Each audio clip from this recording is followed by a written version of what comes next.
I've been a fitness instructor for over 30 years, teaching multiple types of classes.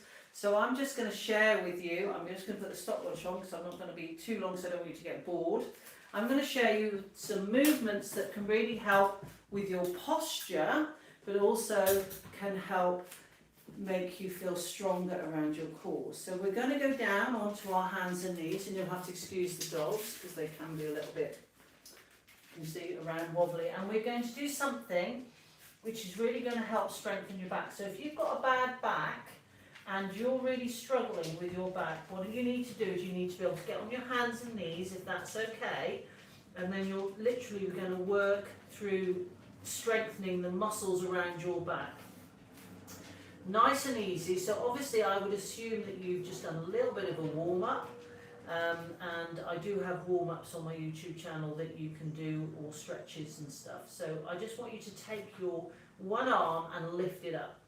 Now that's very easy to do, isn't it? Yeah, one arm and then change it over and lift it up.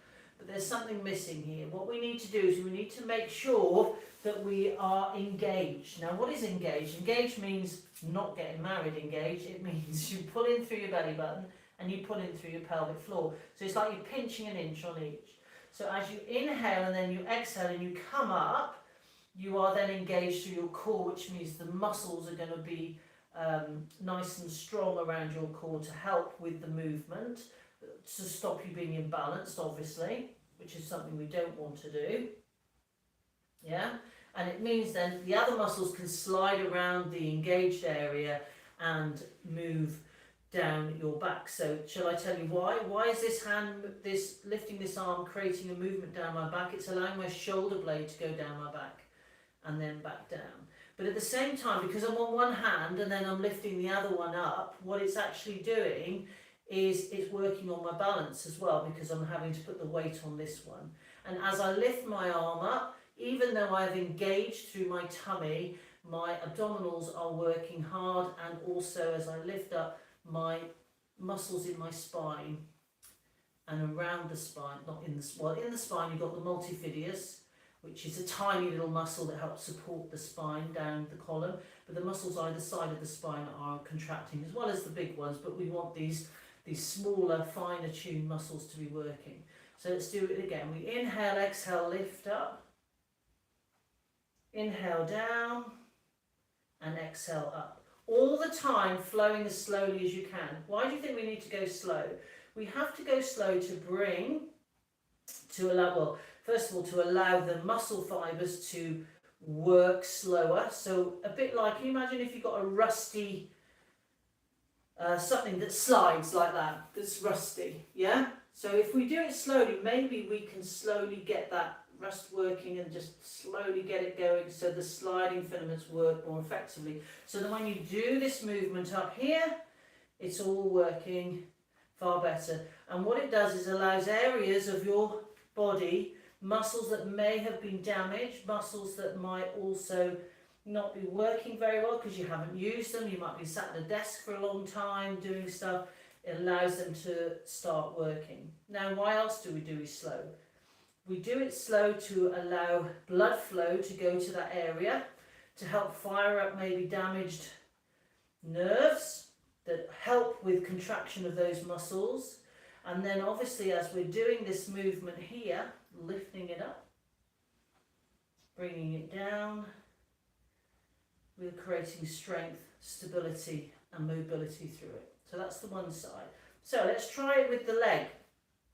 So with the legs, what we're going to do is I'll turn to the side again, take the leg down, oh hang on, I've got the sofa in the way, lifting it up and bringing it down.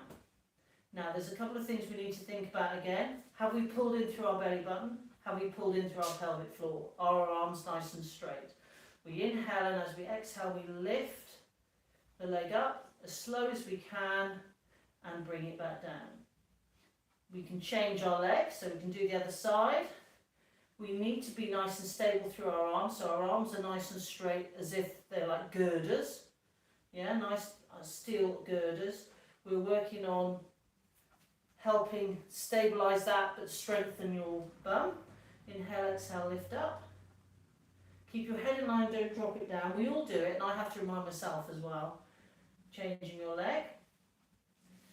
And we do it as slowly as you can. So we have to think, in Pilates, we have to think of the flow of the movement, the control of the movement.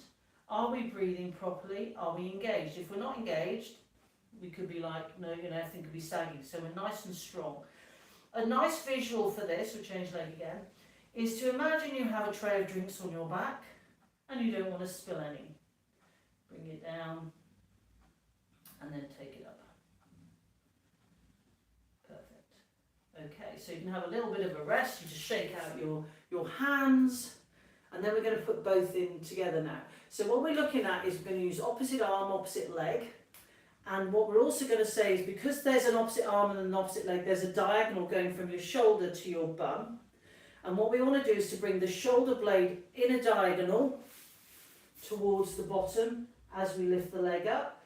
And we're also only going to be on 2 points of contact on the floor, which will be on one hand and one knee.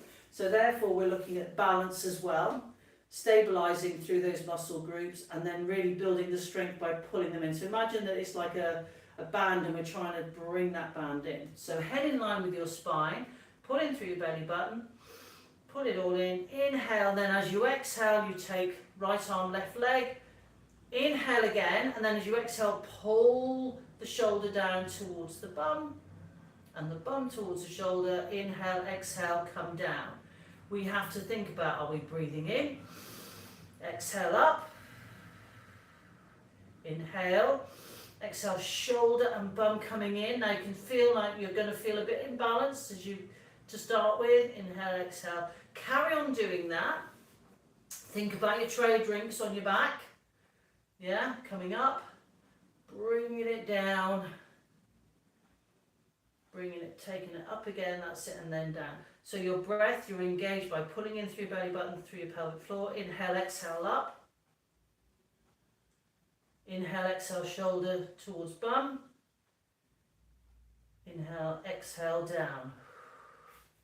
Keeping the tray of drinks on your back. Let's do it again. So how often should you do this sort of exercise? If your back isn't very good, it's not going to hurt you to do it most days. Get up in the morning and just practice. Start with your arms, do your legs, obviously have a little bit of a warm up, you know, and then come down. So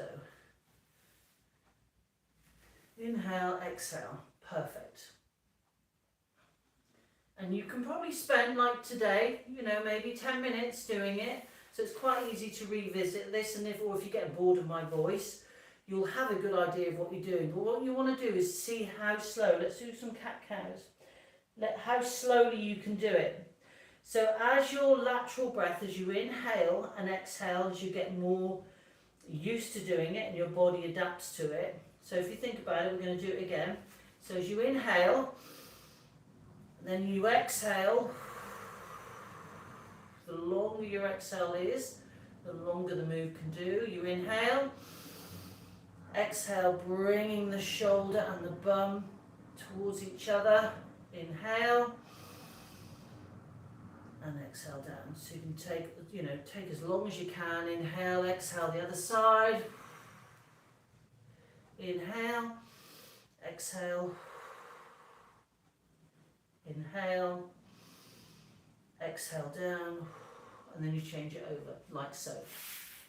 So if you could spend about 5 or 10 minutes most mornings, especially if your back isn't very good, but if you're over a desk a lot, you know, you're forwards like this over a desk, it's really important because it can really help bring you upright, really help with the strength of the muscles. So if you look at my back here, can you see where I've got my muscles either side of my spine?